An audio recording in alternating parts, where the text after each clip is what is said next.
What's up, everyone? How y'all doing this morning? This is Lonnie Hill with Lonnie Hill's Flatline Fitness. This is where we burn calories, we flatline fat, and we strengthen our hearts on a daily basis through diet and exercise. And we also learn nutritional facts so that we can live a long, healthy lifestyle.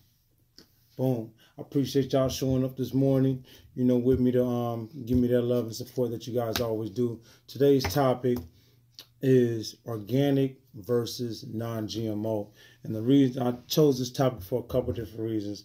Obviously, because I was interested in learning and still learning. Had a few questions.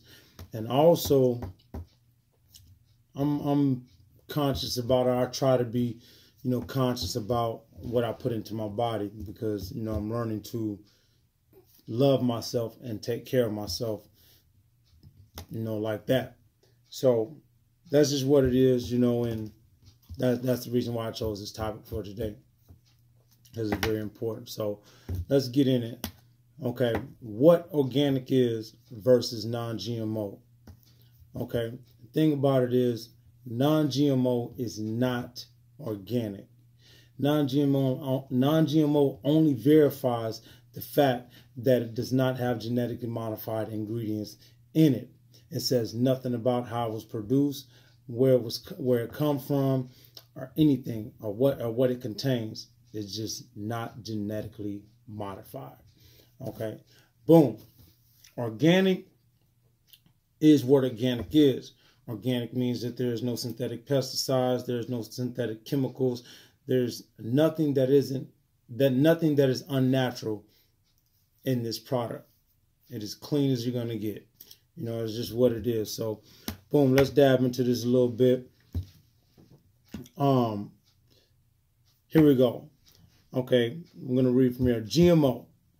GMO can be, the thing about GMO, it can be grown as the same as natural, conventional crops.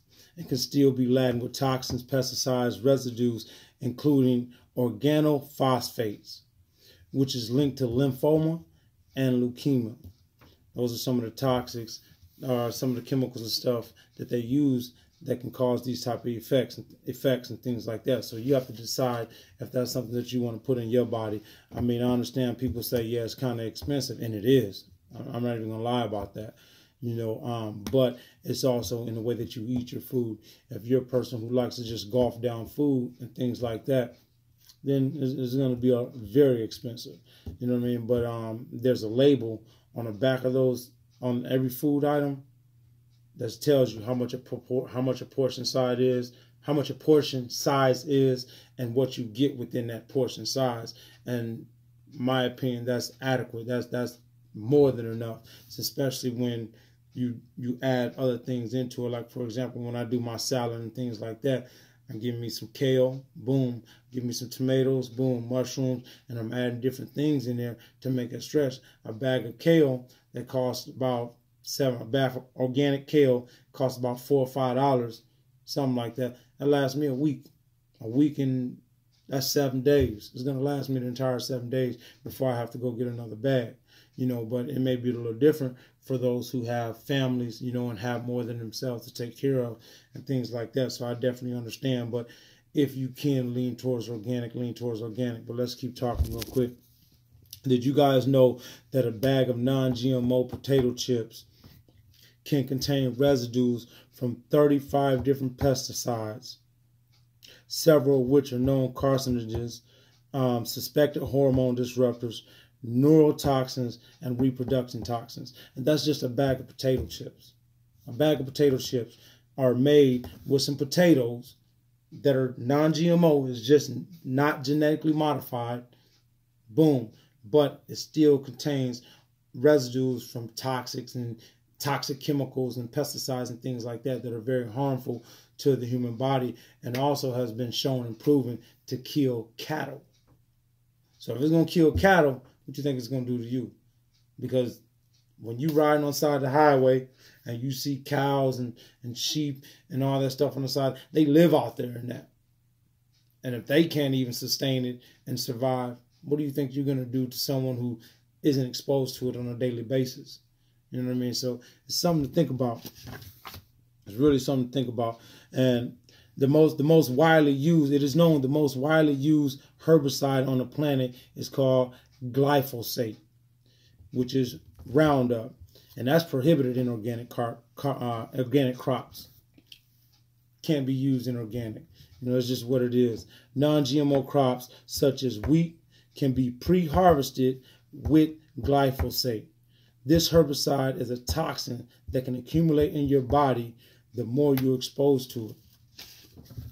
Boom, and it has been linked to kidney disease, ladies, breast cancer, and some birth defects. For all you ladies that's pregnant and things like that, you know what I mean? Glyphosate is dangerous, but it's something that is used in a lot of crops that are not certified organic. And we're going to touch on organic and things like that, and how things can be certified as organic in order for them to be labeled and placed on the shelf for us to consume. There was a doctor named Stephanie Seneff, a senior research scientist at MIT, says that glyphosate is largely responsible for escalating incidence of autoimmune and neurological disorder that we are experiencing now today, on and on and on. You pay attention to a lot of things, like a lot of children are being born. I don't want to say a lot of children, but more children now than before are being born with certain birth defects and things like that. And some of these birth defects, they can't even tell when the baby was born. It just kind of happens, comes on as the baby grows and progresses in life, and they realize that it's something that happened from birth. Those are neurological problems and things like that, and it's all from a chemical called glyphosate. And that's what we're consuming into our bodies. I'm not perfect. It's a struggle for me. Because I'm still learning. I'm still making that transition. But I'm getting better and better every day. I'm aiming at it, and soon I will have it. That's just what it is. And yeah, so that's just what it is. So let's talk about organic a little bit. Organic crops are prohibited from being fertilized with what we call sewage. And see, that's the difference between organic and non-GMO. So non-GMO can still be fertilized with some of these things. Conventional non-GMO crops can be treated with what is called biosolids, right? Which is literally the treated waste that is flushed down the toilet and waste from hospital and industries. That's what they use to fertilize the food with in conventional crops. But just because it says non-GMO, that doesn't mean it's organic or clean, because it can still contain some of those residues. You see what I'm saying? Like I was telling you in the bag of potato chips, 35 different residues from toxic pesticides, chemicals, and so forth. You see what I'm saying? So look, this toxic waste that's being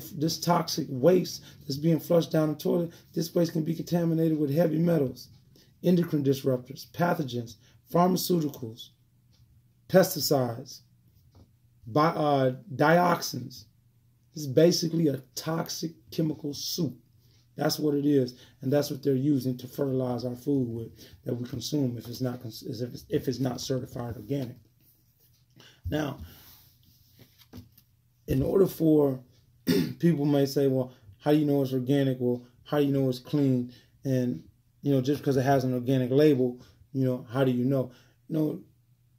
To be truthful about it, you don't know. Let's be real, you don't know. However, if you do your research and understand the process that it has to go through in order to be certified organic, it makes you confident in what you're getting to be organic. There's a system, it's called USDA, which is U.S. Department of Agriculture. This is a cabinet level that oversees the American farming industry. Boom. USDA, their duties range from helping farmers with price support subsidies to expecting food to ensure the safety of the American public. In order for anything to be certified and then labeled, because farmers that want to grow organic crops, the USDA, they have to go in there and make sure that this is right before they give that certification. You know what I'm saying? There's things that you have to go through in order to be certified organic, you can't just put an organic label on there and say, okay, bet I got an organic crop. It don't work like that. You know what I mean? So it's just like anything else in life. You know what I'm saying? If you want to be certified in something, it's like taking a test or becoming a doctor or a lawyer or something like that. In order to get that certificate of approval, you have to take certain tests. You have to pass certain exams. You have to read, you have to study, you have to do what it is that you have to do in order to achieve that certification of approval. It's just what it is. Same way with organic crops. They have to go through that. You know what I'm saying? So it's just what it is. And the simple fact of it is, if you see the USDA organic or anything that just says organic, certified organic, seal on your food, it is free of synthetic additives like pesticides, chemicals, fertilizers, and dyes. It isn't processed with anything, with any industrial solvents. It's just what it is.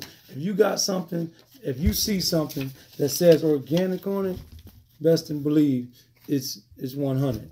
It's good for you. It's straight. You can go ahead and put your stamp of approval on it and take it to the bank. That's just what it is. But I ran into this the other day, at the natural grocery stores.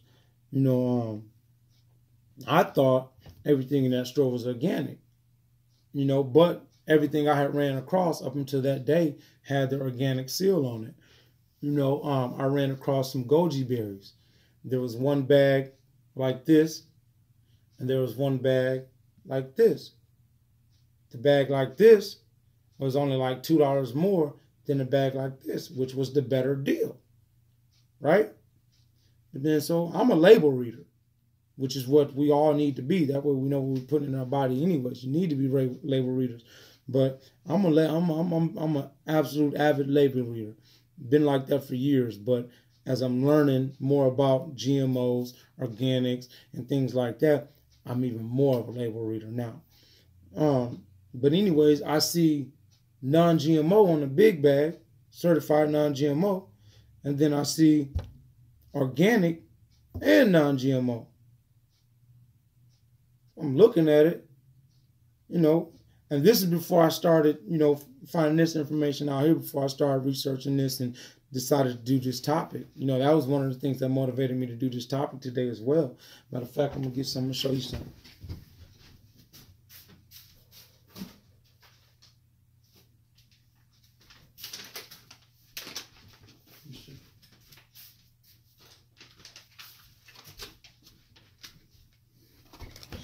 Let me show you something. See, the thing is,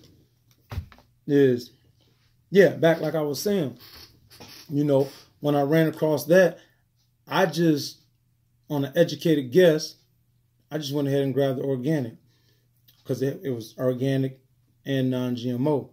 But the thing about it is, like I said, non-GMO isn't organic, but certified organic is always going to be non-GMO. You're not going to go wrong with that. If you get something that says non-GMO, then you're going to be getting some crap. But if you get something that's certified organic, it's not going to have any synthetic pesticides. It's not going to have any toxics. It's not going to have anything that is GMO, genetically modified. Okay, boom. We got, and I just noticed this. I've been buying this for a while because matcha is good for you. Very good. You know what I'm saying? But the thing is, it only has the non-GMO seal on it. Right? I seen vegan on there, and I was like, okay, cool, let's go. You know what I'm saying? So that's what caught my attention. Then it's it has non-GMO. So there's nothing in here that is genetically modified. You feel what I'm saying? But that bag of potato chips to say non-GMO can hold up to 35 different toxins. But then we got this, the moringa. You see this? USDA organic, non-GMO. Of course, I'm a vegan, so it got vegan on there. But that's the difference. You see what I'm saying? That's the difference. So you have to pay attention to that stuff. That's if you want to be conscious about what it is that you're putting into your body. That's what it boils down to right there. And like I said, it's not cheap. But it all depends on how you look at it. Like my pop, the one you guys see me do, the one that does the evening workouts with me, when I was first trying to get him to turn into, a vegan and whatnot, he was like, I took him to the store with me one day. He's like, man, Hill, this stuff is expensive. And then I explained it to him, like, if you're looking at the dollar amount, then yes, it's gonna seem expensive. But if you buy a bag of kale that says there's 5 servings in this bag of kale, and you break it up in quantities to equal out to those 5 servings, that's 5 meals. 5 meals. Boom. Me, I get 7 out of a bag of kale. Because I don't know. Because I add other stuff with it though. You know what I'm saying? So I'm going to get y'all see my salads and stuff. That's kale. That ain't, no.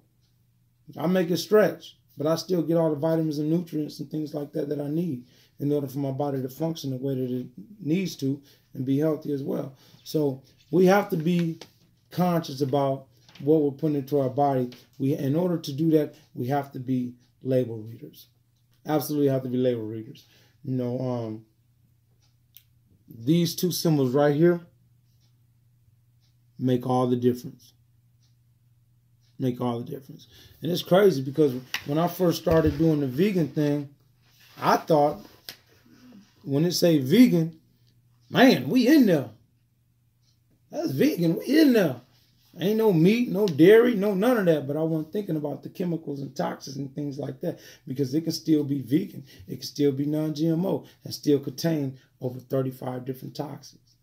But if it says certified organic, we win it. So boom, guys, appreciate y'all showing up. Like I said, it's simple. Organic is the way to go. If you can't afford it completely, do the best you can to try to consume as much as you can on an organic level. And for you meat eaters, they have organic meat as well. Same thing. But the thing about that meat, though, you really want to get organic meat. Excuse me. And the reason being is because meat is already bad for you. So you definitely don't want to get no meat that's full of toxics and things like that. You know what I'm saying? And you know what? To be honest, let me tell you something. What they spray on the crop, conventional crop, all the bull crap and waste and things like that we just talked about, the animals that you eat, they eat that stuff. They eat that. And then when it comes to a pig, pork, oh my gosh. I used to always wonder why they used to say the pig was the nastiest animal on the face of the earth. And then I was repeating that because I had stopped eating pork. I haven't eaten pork or beef about 15 years. And I was just repeating. I really didn't do the research until someone asked me and I didn't have an answer. So I started doing the research. The pig's digestive system, you know what, like the human digestive system. We're gonna take it back a little bit. We're gonna get off a little track, get off a little subject real quick, because we done talked about the digestive system, so it's okay for us to talk about this because we already done been there before. So the human digestive system, there's a process. Okay, it takes 6 to 8 hours from your throat, from the time you swallow, through your stomach, small intestines, for your small intestines to give you the vitamins and nutrients and things like that spreads to your body, and then the undigested food goes to your large intestines. So the total, so that's about total about 40 hours. Okay, boom, for it to come out your back end. Okay, meat. Remember what I told you guys? When you consume meat, it takes an extra 32 hours for that meat to be digested into your system, okay, out of your system. Okay, boom. So that in itself. But back to the digestive system. There's a process that your digestive system has to go through in order to break that food down and rid it of all the chemicals and things like that that are not conducive to your body, right? To break it down and get rid of that. Boom, boom, boom, boom.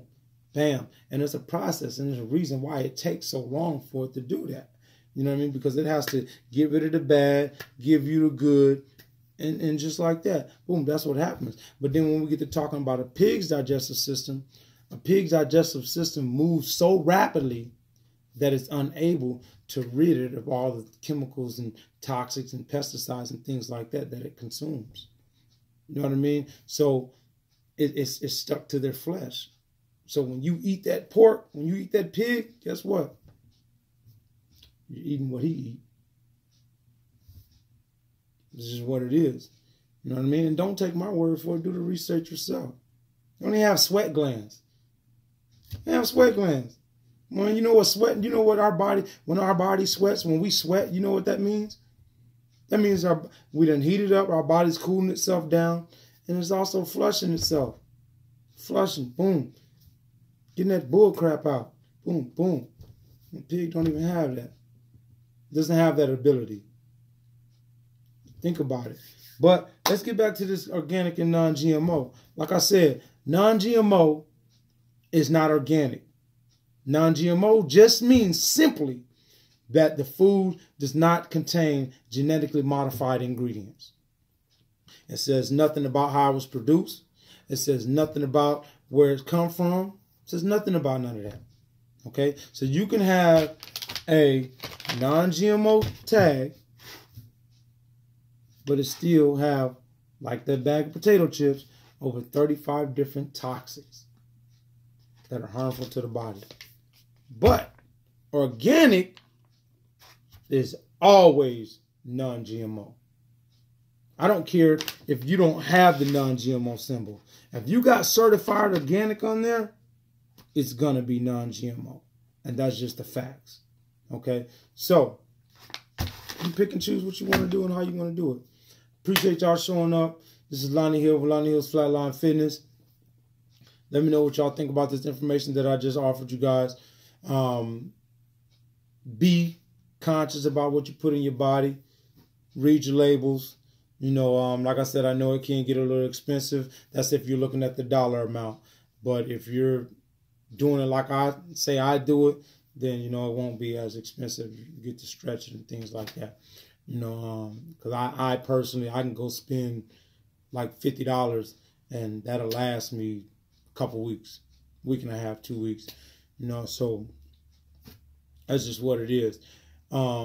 Yeah, so let me know what you guys think about this. I appreciate you guys showing up. Please like and share this video. Remember, always keep God first in everything that you do. Follow your dreams. Keep family second. Don't stop at nothing. Go hard or go home. It's just what it is. Don't stop. Don't stop. Can't stop, won't stop. That was one of my old slogans. Can't stop, won't stop. The average man can't do this. Yeah, let's go. You know what I'm saying? That's where it's at. So look, take care. God bless. I'll see you guys later. Let me know what you think about this. Peace.